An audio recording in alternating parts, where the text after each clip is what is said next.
there be days like this?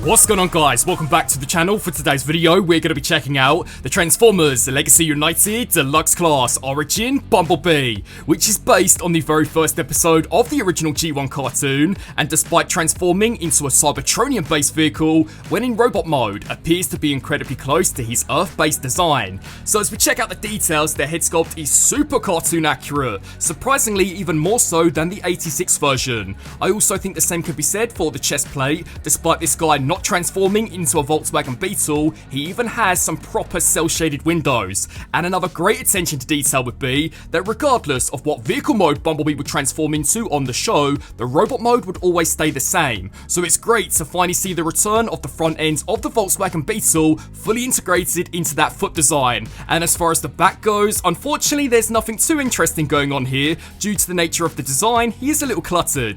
But in his defense, most of the kibble on the lower legs can be completely detached, and when it does come down to that backpack, I actually think it compresses pretty decently. Now, as we fly through Bumblebee's accessories, up first we do see the return of the iconic G1 blaster, which in this case I do actually think pales in comparison to the 86 version, both when it comes down to paint and design. The next accessory included is really just there to justify that deluxe class price point, as this is Sideswipe's jetpack, but in its defense, when it does come down to detail and sculpt, is a pretty big improvement in comparison to the version that was released as part of the incredibly elusive Centurion drone weaponizer pack. And the final accessories are surprisingly episode specific, as these are the energy conductors that both Bee and Wheeljack can be seen taking out of the Cybertronian sewer, although unfortunately Bumblebee really can't clasp these all that well, so personally I would most definitely recommend to slap these along the side of Wheeljack's Cybertronian van mode. Now, flying into Bumblebee's posability, to begin with, the head is on a ball joint and surprisingly is even more articulated in comparison to the 86 version. The shoulders can kick both forwards and backwards, and they're out to the side, and due to transformation there is even an inbuilt butterfly joint, which I thought was wicked. The bicep can spin, the elbow can bend slightly past 90, although unfortunately there is no form of wrist rotation, mainly just due to the way this guy does transform. But the waist has no issues in spinning all the way around, and whilst the hips can be brought both forwards and backwards, I do think this guy will have a challenging time in pulling off the complete splits. But they can kick there out to the side, spin around here at the thigh, and despite the kibble on the back of the legs, the knees have no issues in bending to 90. And then finally, when it comes down to the ankles, in addition to rocking both forwards and backwards, they can also rock inwards, allowing you to get this guy into some pretty dynamic poses. But as I'm sure you guys will know by now, to see the true sting of this Bee, the time has now come for us to put him through the pose test.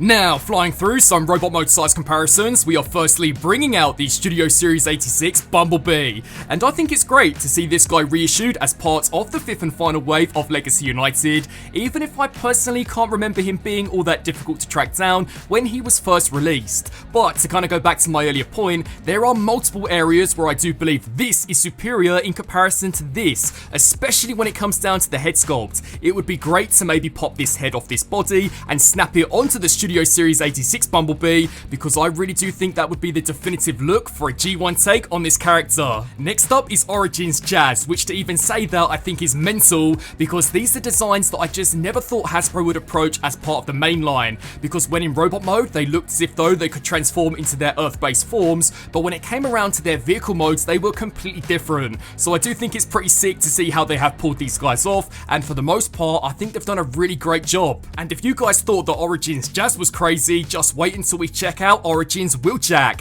because this guy is still deluxe class size when in robot mode, yet when in vehicle mode expands to become a full-blown Voyager, one that can even fit Bumblebee inside of him when in vehicle mode. Then finally, to truly round off the comparisons, we are whacking out the new kid on the block, the Studio Series 86 Commander Class Optimus Prime, and we are truly living in the golden age of Transformers. Not only do we have Bumblebee, Jazz and Wheeljack that can transform into their original original Cybertronian vehicles, but we have this Optimus Prime, which in comparison to the actual character render, appears to be ripped straight out of that classic 80s cartoon.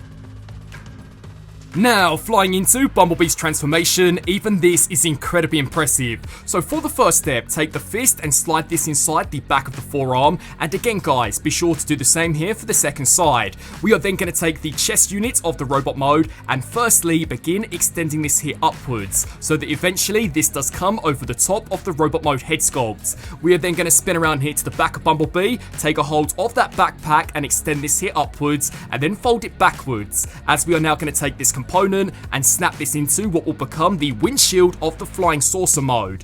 Then for the next step, we are now going to take a hold of that waist joint and spin this all the way around until the back now faces the front. And a great attention to detail would be some of those internal hydraulics that you only ever see during transformation. Then for the next step, we are going to take the shoulders, fold these here down, and the aim of the game is to slide these tabs into those slots. So begin making use out of those butterfly joints and snap those there into place. Again guys, be sure to do the same here for the second side. The only difference being is that this time round we are going to proceed to combine the forearms directly down the middle. You are then going to spin around here to the side of Bumblebee, take a hold of this chest unit and flip this here upwards, as we are now going to take this entire component, snap this here down, and this will actually combine along with the chest piece, which I thought was a brilliant piece of engineering. And once that's complete, you have now unlocked a super secret hidden Gerwalk mode.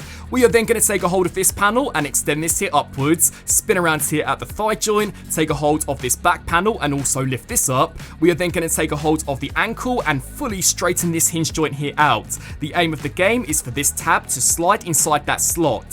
For the next step, we are then going to take a hold of this panel and slide this here out to the side and then collapse downwards by again making use out of this double hinge joint. The aim of the game is to then slide this peg into that slot, so snap that section into place, and now what we shall do is make use out of the knee joint. So we are going to take this component and completely extend this here upwards until that there does snap into place, take a hold of this panel and snap this into what was originally the skirt of the robot mode, so that right now everything should be looking exactly like this. And again guys, do the same here for the second side. So extend this panel here upwards, spin around here at the thigh joint, take a hold of this back panel and extend that up. Then you'll make use out of the ankle joint, fully extend this here out, and as mentioned beforehand, that tab is going to slide into that slot. Once completed, we can then take a hold of this panel, extend this here outwards, and then proceed to slide this down so that we can then combine both halves directly down the middle. Then what you'll do is make use out of the knee joint, and the aim of the game is to slide the front part of the foot into the underside of the spacecraft.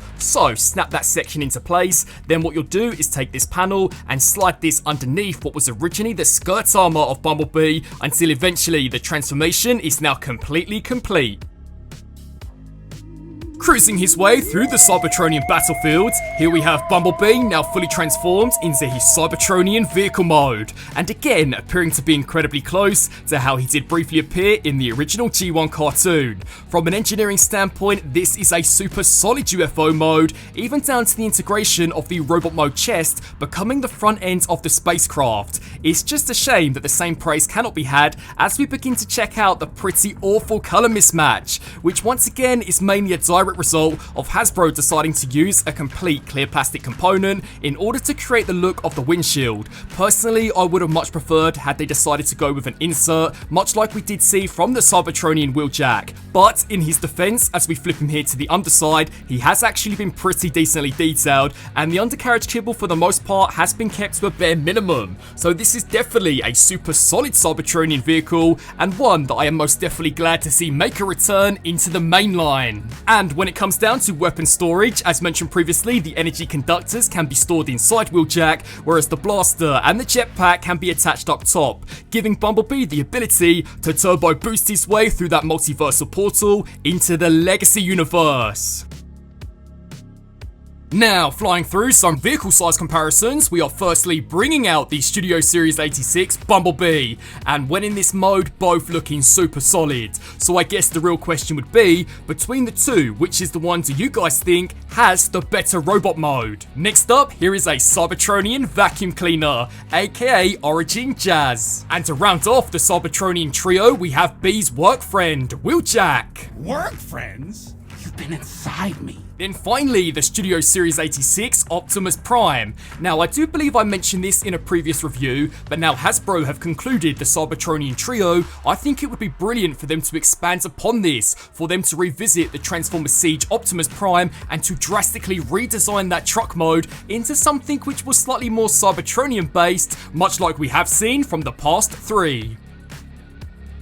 So, wrapping up on this review for the Transformers Legacy United Deluxe Class Origin Bumblebee. Overall, I do think for the most part this is a pretty sick Cybertronian take on this character. He is also stacked in the accessory department, even more so than the Studio Series 86 version, and the transformation is just a blast. The UFO mode is solid and is a great recreation of what we did very briefly see in that original G1 episode. So for those of you who did unfortunately miss out on this first time round, and perhaps you've picked up the Origin Wheeljack, then I really do think this is a great companion piece. I would love to get your guys' thoughts on this Origin Bumblebee down in the comment section below. I want to thank you all so much for watching, and until my next review, transform and roll out!